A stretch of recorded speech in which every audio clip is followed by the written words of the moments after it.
Medical store है। मैं महंगाई के हवाले से बात करूंगा। एक साल पहले जो कंडीशन थी ना दवाइयों की, जो दवाई 60 रुपए की मिलती थी, आज वो मिल रही है वो 100 रुपए की।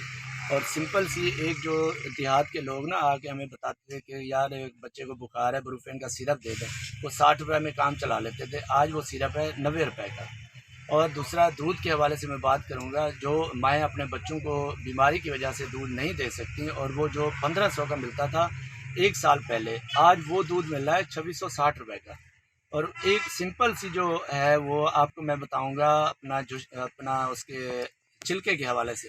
10 रुपये का छिलका था, आज वो 20 रुपये का हो गया है। और उसका पैकेट 230 का मिलता था, आज वो है 530 रुपये का।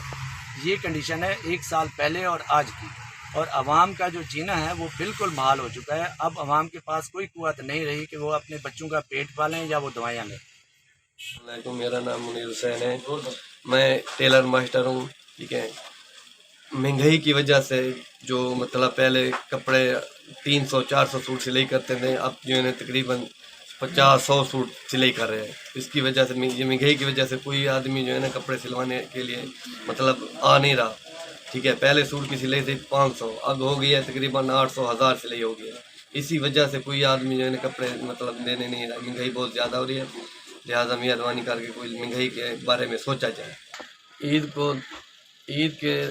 को 2 दिन रह गए हैं। ठीक है ना, कपड़े की मतलब कोई कपड़े मेरे पास देखा नहीं था, पहले कपड़े बहुत सारे होते थे। इधर आप यही कपड़े पड़े हैं सिलाई करने के लिए। इतनी महंगाई हो गई है कि आदमी कपड़ा ना खरीद सकता है ना सिलाई करवा सकता है। ठीक है ना, लिहाजा मेहरबानी करके महंगाई के बारे में कुछ सोचा जाए, इसको ख़त्म किया जाए महंगाई को। मेरा नाम अब्दुल मजीद है। महंगाई ने तो ऐसे समझो कि हमारी कमर तोड़ दी है। ये मेरी किराने की दुकान है। एक डब्बा बिस्कुट का हम पिछले साल लेते थे 50 रुपए का, तो वो थी 60 रुपए की सेल। अब वही डब्बा ऐसे समझो कि एक डब्बे के 2 डब्बे कर दिए, तो दिया हमें जो है ना 140 का है। उसमें से जो है ना 10 रुपये जो है ना ऐसे समझो कि बचत दी है हमें। तो हम इतने परेशान हैं कि हद से ज़्यादा। पहले जो है ना घी ऐसे समझो कि 300-350 रुपये किलो लेते थे। आज के दौर में देखो कि 550 रुपये के किलो का घी बिक रहा है। और पा की थैली हम लेते थे 40 रुपये की, अब वही थैली हम 150 रुपये की ले रहे हैं। मैं गरीब आदमी हूँ, मैं छोटी सी दुकान लगाई हुई है, इसमें मेरा क्या गुजारा होगा। मेहरबानी करो, थोड़ा जो है ना गरीबों के बारे में सोचो। आप तो जो है ना गरीबों के बारे में सोच नहीं रहे हो, बस अपनी में लगे हो। पहले 1 साल पहले जब मैं कमाता था 1000 रुपया, तो उसमें से जो है ना मेरा फिर भी गुजारा हो जाता था जब इमरान खान का दौर था। अब जब से ये शहबाज शरीफ और नवाज शरीफ की हुकूमत आई है, अब ये हमारा गुजारा नहीं चल रहा। तो मोहम्मद इमरान है और मेरी स्पोर्ट्स की शॉप है। सर, महंगाई पिछले साल जो बैट तकरीबन ये आप देखें, ये बैट हम 1000 रुपये का सेल करते थे और इस दफ़ा ये बैट तकरीबन 2500 का है। महंगाई की शरह इतनी बढ़ गई है कि हमारे रोज़गार पर इतना असर पड़ा है कि हम परेशान हैं रोज़गार की वजह से। अब एक ये गेंद देख लें, ये गेंद ये तकरीबन 100 रुपये की सेल करते थे, अब यही वाला गेंद 200 रुपये का सेल हो रहा है। महंगाई की वजह से रोज़गार में बहुत असर हुआ है, सेल भी नहीं हो रही। और इस महंगाई की वजह से जो है ना गिरोंड आबाद कम है। महंगाई की वजह से जो बच्चे हैं स्कूल के, वो सामान स्पोर्ट्स का नहीं खरीद सकते, जिसकी वजह से बहुत मतलब परेशानी हो रही है। बच्चों को स्पोर्ट्स एक्टिविटी पूरी नहीं कर रहे हैं। अस्सलामुअलैकुम, इस वक्त हम मून मार्केट में मौजूद हैं और ये देखें आवाम पर कोई रश नहीं है, जबकि रात हो चुकी है। इस टाइम पे तो सर पाँव रखने की जगह नहीं होती। तो अब ये देखें महंगाई की वजह से आवाम नज़र ही नहीं आ रही। और हमारे साथ एक दुकानदार भाई मौजूद हैं, हम उनसे बात करते हैं। अस्सलाम वालेकुम। वालेकुम अस्सलाम। क्या नाम है आपका? जी, सुहेल शाह। शाह साहब, मुझे ये बताएं क्या सूरत हाल है कारोबार की? कारोबार की सूरत हाल आपके सामने ही है जनाब। तो महंगाई इतनी है कि कारोबार बस बड़ी कोई मजबूरी है, कोई ज़रूरत के मुताबिक ही आ रहे हैं। लेकिन जो 4 चीज़ें लेते थे अब 1 चीज़ लेते हैं। क्यों एक चीज़ लेते हैं? इसलिए कि वो कहते हैं कि जितनी महंगाई है अपनी उसी चीज़ को लेते हैं जिसके बगैर उनका गुजारा नहीं होता है। बहुत महंगाई की वजह से बड़ी एक मखसूस जी शॉपिंग हो रही है आजकल। बस अस्सलामुअलैकुम, आज हम मून मार्केट मौजूद हैं और हमारे साथ एक और भाई है जिसका पीको का स्टॉल है और हम उनसे बात करते हैं। अस्सलाम वालेकुम भाई। वालेकुम सलाम। क्या नाम है भाई आपका? आबिद अली। अभी भाई मुझे ये बताएं क्या सूरत हाल है, ईद सर पर है और आपका स्टॉल बिल्कुल खाली, आपके पिको वाले फारिग बैठे हैं, मशीनें आपकी फारिग बैठी हैं, फारिग हैं, क्या कहेंगे, क्यों कस्टमर क्यों नहीं है मार्केट में? सर कस्टमर खुशहाली होगी तो कस्टमर होगा। महंगाई है, वजह महंगाई है और कोई वजह नहीं है। आम रूटीन में इससे ज़्यादा रश होता था।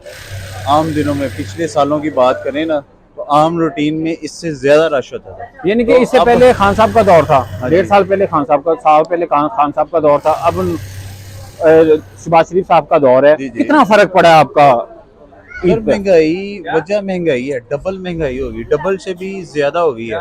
ठीक है, तो फ़र्क ज़ाहिर है, लोग अपना चूल्हा जलाएं कि शॉपिंग करें, कपड़ा डालें, जूता लें कि खाना खाएं, पेट भरें, क्या करें वो। मुझे ये बताएं, आपने अपने बच्चों के लिए शॉपिंग की है, जी कितना फर्क पड़ा है आपको? की है। जहाँ पे बच्चे को 3 सूट लेके देने थे वहाँ पे 2 लेके दिए हैं, जहाँ पे 2 लेके देने होते हैं वहाँ पे 1 लेके दिया है कि चलो इससे गुजारा करके निज़ाम चला लेते हैं। क्या पैगाम देना चाहते हैं आप मौजूदा हुक्मरानों को? मौजूदा हुक्मरानों को यही पैगाम देना चाहते हैं कि बस शर्म करें, जैसे घर का निज़ाम चलाते हैं ना अपने घर का, वैसे मुल्क को चलाएं ताकि मुल्क बेहतरी की तरफ जाए। हमारा मुल्क है, इसको हमने संवारना है और किसी ने नहीं संवारना। नहीं है, बहुत महंगाई है। महंगाई में अभी तक मैंने अपने बच्चों के कपड़े नहीं लिए, अपने कपड़े नहीं लिए, जूते भी नहीं लिए, मैंने कुछ भी नहीं लिया। इतनी महंगाई है, यही वजह है। बिल भराएं या गैस का बिल भराएं, मकान का किराया दूं, और इतने खर्चे हैं, हर चीज़ महंगी है। घर का खर्चा पूरा नहीं होता तो मकान कपड़े कहाँ से सिलाएंगे भाई?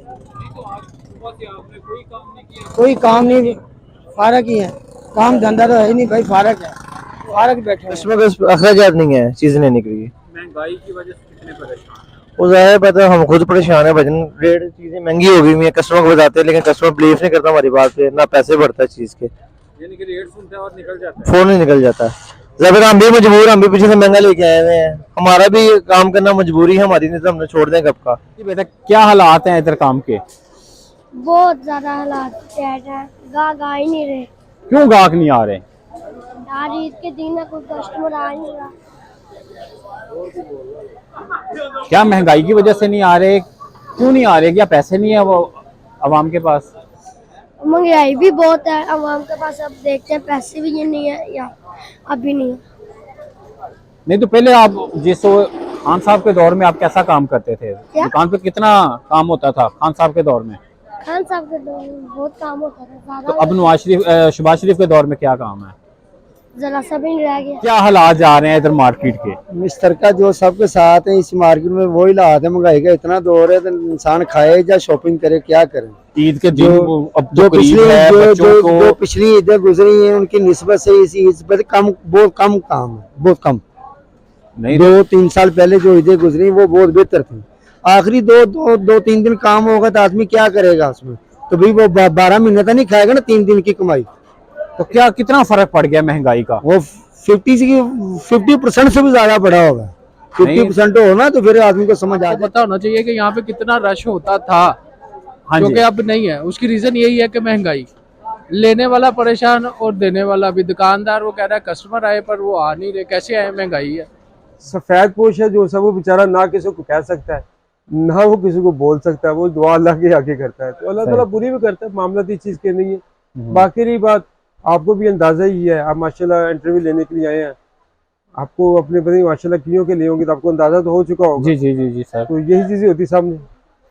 मुझे ये बताएं कि अब मौजूदा हुक्मरानों को क्या पैगाम देंगे आप कि यही कि होश के नाखून ले भाई, अवाम को देखें, अवाम का सूरत हाल क्या है।